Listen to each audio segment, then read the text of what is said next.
कहानी की शुरुआत होती है एक लड़के गोंगस जुयोंग से, जो कि आज अपने नए घर में शिफ्ट हो रहा था। उसके साथ उसके दो दोस्त गोन्सवू और बियोन होते हैं, जो कि जुयोंग का सामान शिफ्ट करवाने में मदद कर रहे थे।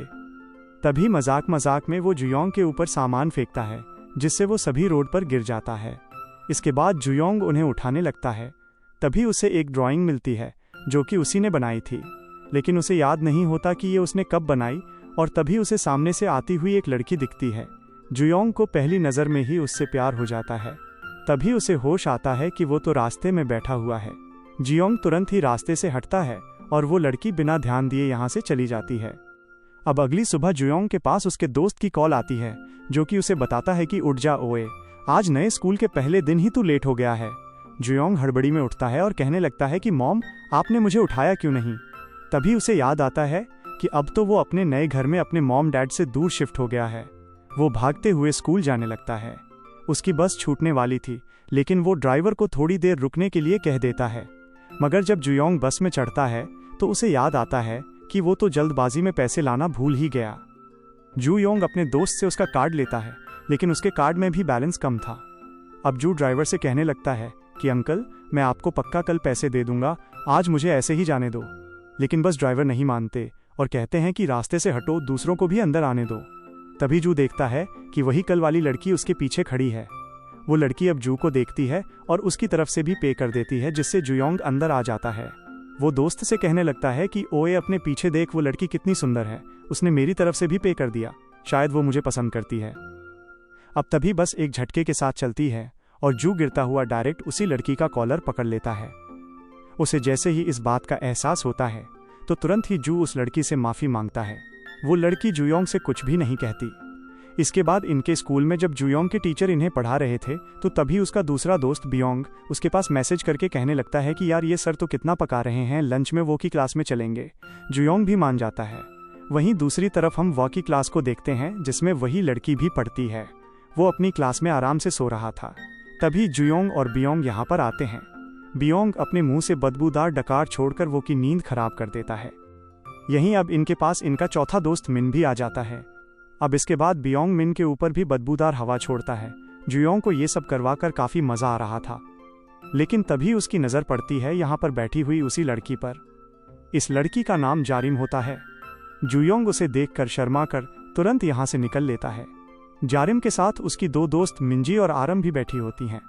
वहीं पर बाहर जू के दोस्त उस पर हंसने लगते हैं, क्योंकि जू उनसे कह रहा था कि उसे जारिम से पहली नज़र में ही प्यार हो गया है। जू कहता है कि शायद हमारी किस्मत में ही एक होना लिखा है, मैं उसे एक ही दिन में कितनी बार मिल लिया, और तो और उसने मेरी तरफ से बस में किराया भी दिया था। जू खुश होने लगता है, लेकिन उसके दोस्त उसका मजाक बनाते हुए कहते हैं कि दिन में सपने मत देख, ऐसा कुछ भी नहीं होने वाला। अब स्कूल के बाद जुयोंग वो के साथ कहीं पर जा रहा था तो तभी इन्हें जारिम दिखती है, जो कि पास ही के अपार्टमेंट में रहती थी। जुयोंग ये देखकर कहने लगता है कि देखो, मैं सही था, हमारी जिंदगी में ही मिलना लिखा है, तभी तो वो मेरे घर के इतनी पास रहती है। लेकिन वो कहता है कि अब आशिक, इस लॉजिक से देखें तो मेरा घर जारिम के काफ़ी ज़्यादा करीब है और मैं उसकी क्लास में भी पढ़ता हूँ, यानी कि वो मेरी होगी। तभी जू कहता है कि चलो देखते हैं, अगर वो कल मुझे 8:30 बजे मिली तो समझ जाना हमारा मिलना किस्मत में लिखा है। और फिर अगली सुबह ठीक 8:30 बजे जारिम इन दोनों के सामने बस स्टॉप पर आ जाती है, जिससे जू दोबारा कहने लगता है कि हमारी किस्मत में मिलना लिखा है। मगर वो कहता है कि तू यहाँ पर 20 मिनट से खड़ा होकर उसका इंतजार कर रहा था, ये किस्मत नहीं है। इस पर जुयोंग कहता है कि चलो देखते हैं, अगर उसने स्नेक बार से मेरे जैसा स्नेक खरीदा तो हमारी किस्मत में मिलना लिखा है। लेकिन जारिम कोई दूसरी ड्रिंक खरीद लेती है। इस पर जुयोंग दोबारा से कोई न कोई वजह बनाकर ये कहने लगता है कि हमारी किस्मत में पक्का मिलना लिखा है। इस सबसे अब वो को काफी गुस्सा आता है। तभी यहाँ पर बियोंग आ जाता है, जिसने वही ड्रिंक खरीद रखी थी जो ड्रिंक जुयोंग के पास थी। इसके बाद जुयोंग स्कूल के बाहर खड़ा होकर ये कहने लगता है कि अगर जारिम स्कर्ट पहनकर बाहर आई तो समझ जाना हमारी किस्मत में मिलना लिखा हुआ है। ये सब सुनकर वो कहता है कि फिर तो तू ये भी कह देगा कि अगर जारिम सांस लेती है तो तुम्हारी किस्मत में मिलना लिखा है। अब तभी जारिम अपनी दोस्तों के साथ बाहर आती है, जिसने स्कर्ट नहीं पहनी थी। इसके बाद बियोंग आता है, जिसने स्कर्ट की तरह अपनी जैकेट पहन रखी थी। वो कहता है कि तू इसे ही डेट कर ले, शायद तुम दोनों की किस्मत में मिलना लिखा हुआ है। अब इसके बाद गेम सेंटर में जुयोंग ये सोचता है कि शायद उसकी किस्मत में जारिम नहीं है। तभी वो उसे कहता है कि अगर तू उसे पसंद ही करता है तो तुझे उससे बात करनी चाहिए, लेकिन जू के पास जारिम से बात करने की कोई वजह नहीं थी। तभी वो उसे याद दिलाता है कि तुम्हें जारिम की बस फीस भी तो वापस करना है ना, जो उसने उस दिन तुम्हारी तरफ से दी थी। ये बात याद आते ही जू तुरंत ही जारिम के पास जाने लगता है। तभी वो कहता है कि अबे आशिक, तुझे पता भी है जारिम का अपार्टमेंट नंबर क्या है। जू को ये बात नहीं पता थी, इसीलिए अब वो से कहता है कि तुम उसकी क्लास में हो, क्या तुम उससे दोस्ती करके मुझे उससे मिलवा सकते हो। वो ये सब करने से पहले मना करने लगता है और कहता है कि तुम्हें खुद ही पहले ट्राई करना चाहिए। अब इसके बाद अगले दिन बस स्टॉप पर जारिम जब खड़ी होती है तो जुयोंग कहता है कि आज से नहीं, मैं अगले दिन से ट्राई करूंगा। फिर अगले दिन वो अपने घर से जारिम को आता हुआ देखता है। जुयोंग जारिम के सामने जाने की कोशिश करता है, लेकिन जारिम पहले ही आगे निकल जाती है। अगले दिन दोबारा जू उसका पीछा करता है, लेकिन जैसे ही जारिम पीछे मुड़ती है तो वो छुप जाता है, मगर तब भी जू का बैग साफ दिख रहा था। फिर अगले दिन दोबारा वो जारिम का पीछा करता है। जारिम समझ जाती है कि कोई रेड जैकेट में उसका पीछा कर रहा है। जारिम पीछे मुड़ती है तो जू दोबारा छुप जाता है, लेकिन उसके पैर साफ दिख रहे थे। अब इसके बाद स्कूल में वो डायरेक्ट जारिम के पास जाकर कहता है कि जारिम, किसी लड़के से दोस्ती करनी है क्या? मैं करवा दूंगा। लेकिन जारिम मना कर देती है। तभी उसकी दोस्त मिंजी कहती है कि मेरी किसी लड़के के साथ डेट अरेंज करवा दो, लेकिन वो मना कर देता है और कहता है कि तुम्हारे साथ डेट करवाकर मैं किसी भी लड़के की जान खतरे में नहीं डालने वाला। अब तभी जारिम बताती है कि कुछ दिनों से शायद एक लड़का मेरा पीछा कर रहा है। वो कहता है कि क्या तुमने उसका चेहरा देखा? जारिम मना कर देती है और कहती है कि मुझे सिर्फ इतना पता है कि आज उसने रेड जैकेट पहनी है और उसका हेयर कट बाउल है। वो ये सुनकर तुरंत ही जू के पास आ जाता है और कहता है कि जारिम ने मुझे बताया कोई लड़का आजकल उसका पीछा कर रहा है। जू ये सुनकर कहता है कि कौन है, मुझे बताओ, मैं उसे छोड़ूंगा नहीं। जू कहता है कि वैसे मैं रोज उसके पीछे ही चलता हूँ, मैंने कभी भी किसी लड़के को नहीं देखा। तभी वो बताता है कि अबे सन की आशिक वो तू ही है जिसे जारिम स्टॉकर समझ रही है, और उसे ये भी पता है कि आज तूने रेड जैकेट पहनी है और तेरा हेयर कट बाउल है। ये बात सुनकर जू परेशान हो जाता है। तभी मिन यहाँ पर आ जाता है और जू मौके का फायदा उठाकर उसे अपनी जैकेट देने लगता है और उसका चश्मा खुद पहन लेता है। लेकिन मिंजी ने ये सब देख लिया था, वो सब समझ जाती है। जू कहता है कि मैं उसे जानबूझकर स्टॉक नहीं कर रहा, दरअसल मुझे उसके पैसे वापस करने थे, लेकिन मैं उससे बात ही नहीं कर पा रहा। मगर मिंजी कहती है कि तुम जारिम को पसंद करते हो ना? मिंजी उसे चारों तरफ से देखती है और कहती है कि बोल जा, तेरा कोई भी चांस नहीं है, तुझ जैसे लड़कों को जारिम पसंद नहीं करती। जू कहता है कि फिर वो किस टाइप के लड़कों को पसंद करती है, लेकिन ये बात मिंजी को भी नहीं पता थी क्योंकि जारिम ने आज तक किसी भी लड़के को डेट नहीं किया। ये बात सुनकर जू खुश हो जाता है और कहता है कि फिर तो तुम्हें भी नहीं पता होगा कि जारिम को किस तरह के लड़के पसंद हैं। लेकिन मिंजी पूरी श्योर थी, वो कहती है कि तुम्हारा कोई चांस ही नहीं है, इसीलिए उसे भूल जाओ। ये बोलकर वो चली जाती है। मिन भी सब समझ गया था कि जू अभी अपनी जैकेट देकर उसे फंसाने की कोशिश कर रहा था, इसीलिए वो अपना चश्मा वापस लेता है और कहता है कि तुझे ये जैकेट कभी भी नहीं मिलेगी। ये बोलकर वो यहाँ से भाग जाता है। अब इसके बाद वो जू से बोलता है कि कल ही उसके पैसे वापस कर देना, जितना लंबा तुम इसे खींचोगे ये चीज़ उतनी ही मुश्किल होती जाएगी। अब इसके बाद अगले दिन दोबारा जू जारिम का पीछा करने लगता है। इस बार जारिम उसे देखकर भागती है और जू भी उसके पीछे भागता है, लेकिन तभी जारिम उसके सामने आ जाती है। वो जू को पकड़कर कहती है कि तू कौन है बे, और रोज मेरा पीछा क्यों करता है? जू उससे कहता है कि मैं वही हूँ जिसका उस दिन तुमने बस में किराया दिया था, मुझे तुम्हारे पैसे वापस करने थे। जारिम को याद आ जाता है। अब इसके बाद जू जारिम को 1000 वॉन एनवेलप में देता है और कहता है कि मेरा नाम जुयोंग है, वैसे तुम्हारा नाम क्या है? जारिम उसे अपना नाम बताती है और जू कहता है कि मैं तुम्हारे अपार्टमेंट के पास ही में रहता हूँ, क्यों ना हम लोग दोस्त बन जाए। जारिम भी हाँ बोलकर जाने लगती है। तभी 5 दिन पहले का सीन दिखाया जाता है, जो रात में जागकर उसी नोट पर वो सारी बातें लिख रहा था, जो बातें वो जारिम से मिलकर उससे कहना चाहता था। और अब जारिम को वो नोट देने के बाद वो सोच रहा था कि जारिम उन्हें पढ़ेगी, लेकिन जारिम बिना देखे उनसे बस का किराया दे देती है और ये देखकर जू के अरमानों पर पानी फिर जाता है। अब इसके बाद अगले दिन हम जारिम को उसके घर पे देखते हैं।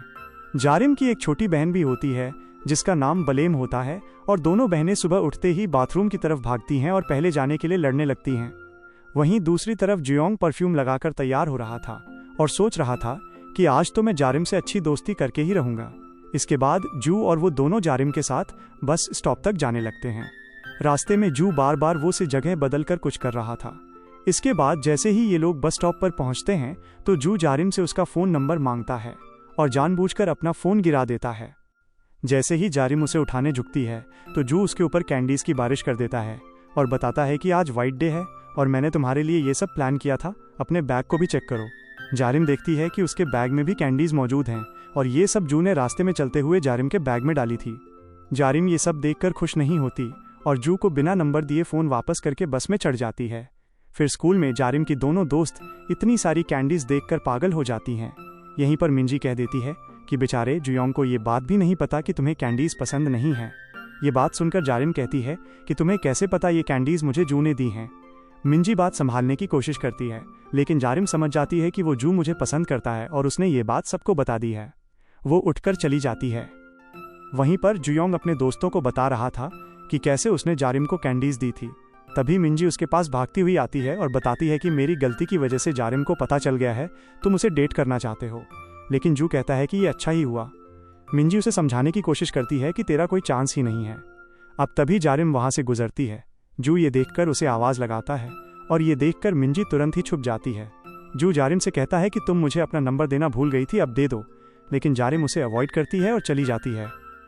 फिर मिंजी दोबारा जू से कहती है कि भूल जाओ, तुम उसे कभी डेट नहीं कर पाओगे। अब इसके बाद अगले दिन फिर से सुबह ही जू जारिम के सामने आ जाता है। वो उसे साइन लैंग्वेज में बताता है कि वो उससे प्यार करने लगा है। लेकिन जारिम भी उससे साइन लैंग्वेज में कहती है कि मैं तुझे बीच से काट दूंगी। लेकिन जू तब भी नहीं मानता।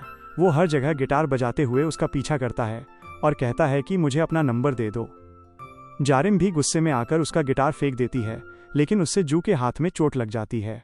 जारिम उससे माफ़ी मांगता है और कहती है कि तुम्हें ज़्यादा तो नहीं लगी ना, मुझे दिखाओ। जू उसे अपना हाथ दिखाता है जिस पर उसने लिख रखा था कि मुझे अपना नंबर दे दो। जारिम गुस्से में जाने लगती है। वो उसे कहती है कि इसे मेरा नंबर दे देना। वो अब जू जुयोंग को जारिम का नंबर सेंड कर देता है लेकिन जू को काफ़ी गुस्सा आता है क्योंकि उसे खुद ही जारिम से बात करके नंबर लेना था। अब इसके बाद जू एक डॉक्टर के पास आता है और बताता है कि मुझे एक बीमारी हो गई है, मैं उस लड़की से अपनी फीलिंग्स शेयर ही नहीं कर पा रहा। डॉक्टर उसे मारकर भगा देते हैं। तभी उसे जारिम आती हुई दिखाई देती है। वो कुछ कहने वाला था लेकिन जारिम पहले ही कह देती है कि मुझे बात नहीं करनी। ये बोलकर वो चली जाती है। अब इसके बाद जू उदास होकर बैठा होता है। बाहर बारिश हो रही थी और तभी वह जू के पास आकर बताता है कि जारिम आज अपना छाता लाना भूल गई है। ये सुनते ही जू को आइडिया आता है कि वो जारिम के साथ एक ही अम्ब्रेला में घर जा सकता है। उसके बाकी दोनों दोस्त भी यहाँ पर आ जाते हैं। वो जू को अपना अम्ब्रेला देते हैं लेकिन तभी बियोंग कहता है कि क्या पता जारिम की दोस्त भी अम्ब्रेला लाई हो, फिर तो जारिम उनके साथ चली जाएगी। ये बात सुनकर जू अब वू से मदद मांगता है। कुछ समय बाद जारिम की दोनों दोस्त अपना अम्ब्रेला चेक करती हैं तो वो वहाँ पर नहीं था और वो भी चुपचाप यहाँ से निकल लेता है। अब इसके बाद जाते समय जू अपना छाता लेकर जारिम के पास जाता है और कहता है कि क्या हम साथ में चलें, लेकिन जारिम पहले ही भाग लेती है। फिर वो भी मिंजी और आरम के अम्ब्रेला को उनके पास रखने लगता है लेकिन मिंजी ये देख लेती है और आरम फाइटिंग में काफ़ी अच्छी थी।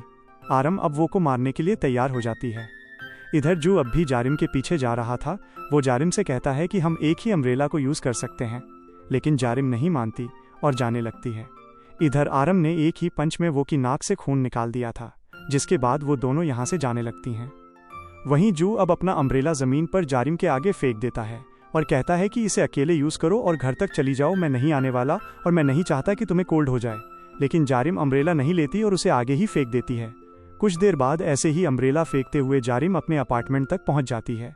जू भी नीचे आकर रुक जाता है और कहता है कि तुम्हारी वजह से अब अम्ब्रेला ख़राब हो गया है, इसीलिए मैं भी घर नहीं जा सकता। अब तभी जारिम देखती है कि उसके पास उसका कार्ड नहीं है, इसीलिए वो अपार्टमेंट की बिल्डिंग में अंदर नहीं जा सकती। वहीं पर उसकी दोनों दोस्तों को जारिम का कार्ड ज़मीन पर पड़ा हुआ मिलता है। वो उसे उठाकर अपने पास रख लेती हैं। यहीं पर जारिम भी अब जू के साथ ही बाहर खड़ी हुई थी। उसके फ़ोन की बैटरी भी ख़त्म हो चुकी थी और ये देखकर जू उसे कहता है कि तुम चाहो तो मेरे घर आ सकती हो, मेरा घर यहाँ से पास ही में है, वहाँ पर तुम अपना फ़ोन चार्ज कर लेना। लेकिन जारिम मना कर देती है। जू गुस्से में कहता है कि ठीक है, अब मैं जा रहा हूँ, मुझे फ़र्क नहीं पड़ता तुम्हें चाहे सर्दी लगे या फिर चाहे कुछ भी हो। ये बोलकर वो चला जाता है। वहीं दूसरी तरफ मिंजी और आरम आराम से रेस्टोरेंट में खाना खा रही थी क्योंकि ये ट्रीट उन्हें वाह ने दी थी और वाह के दोस्त भी उसका लंबा चौड़ा बिल बनवाने के लिए खूब खाना खाने में लगे हुए थे। आरम कहती है कि हमें पहले जारिम के पास चलकर उसे उसकी कीज़ दे देनी चाहिए, वो बाहर खड़ी होगी। लेकिन मिंजी कहती है कि उन्हें डिस्टर्ब करने की कोई ज़रूरत नहीं है। यह बात सुनकर आरम समझ जाती है कि जरूर ऐसी बारिश में जू जारिम को अपने घर ले जाएगा और उन दोनों में अच्छी दोस्ती हो जाएगी। लेकिन ऐसा कुछ भी नहीं हुआ था और जारिम अकेले खड़ी हुई थी। मगर तभी यहाँ पर जू वापस आ जाता है। वो अपने घर से जारिम के लिए कुछ कपड़े लाया था। जारिम कहती है कि तुम भीगे क्यों हो, क्या तुम्हारे पास कोई दूसरा अम्ब्रेला नहीं था क्या? जू कहता है कि हाँ, मेरे पास नहीं है, जब मैं यहाँ पर शिफ्ट हुआ था तो उसे लाना भूल गया। जारिम उससे कहती है कि वैसे तुम वापस क्यों आए हो? इस पर जू कहता है कि जाहिर सी बात है, मुझे तुम्हारी चिंता हो रही थी। ये देखकर अब जारिम जू से कहती है कि चलो तुम्हारे घर चलते हैं। वो जाने वाली थी, लेकिन तभी एक आंटी बिल्डिंग के अंदर से निकल कर आती हैं, जिससे दरवाज़ा खुल जाता है और जारिम अंदर जा पाती है। लेकिन अब वो जू को भी अंदर खींचकर उससे कहती है कि 2 मिनट यहीं पर इंतज़ार करो। जारिम उसे अपने घर से अपना एक स्वेटर लाकर देती है जो कि गीला नहीं था और इसे पहनने के लिए कहती है। साथ ही जारिम उसे एक दवाई भी देती है ताकि जू को सर्दी न लगे, और जाने के लिए जारिम जू को एक अम्ब्रेला भी देती है और कहती है कि इस सब के बाद भी अगर तुम बीमार पड़ गए ना तो मैं तुम्हें खुद जान से मार दूंगी। ये बोलकर वो चली जाती है। जू अब खुश होकर जाने लगता है। वो जारिम के कपड़ों में जारिम की स्मेल को सूंघ रहा था। तभी यहाँ पर जारिम की बहन लिम आ जाती है। वो उसे देखती है और सोचती है कि ये कौन है। इसके बाद लिम ऊपर आकर जारिम से कहती है कि नीचे जो लड़का है वो तुम्हारा दोस्त है ना, आखिर तुमने उसे मेरी हुडी क्यों दी? जारिम उसे छेड़कर खुश होने लगती है और वहीं पर जू सोच रहा था कि ये स्वेटर जारिम का है। और इसी एंडिंग के साथ इस के ड्रामा के 2 एपिसोड्स की कहानी यहीं पर ख़त्म हो जाती है।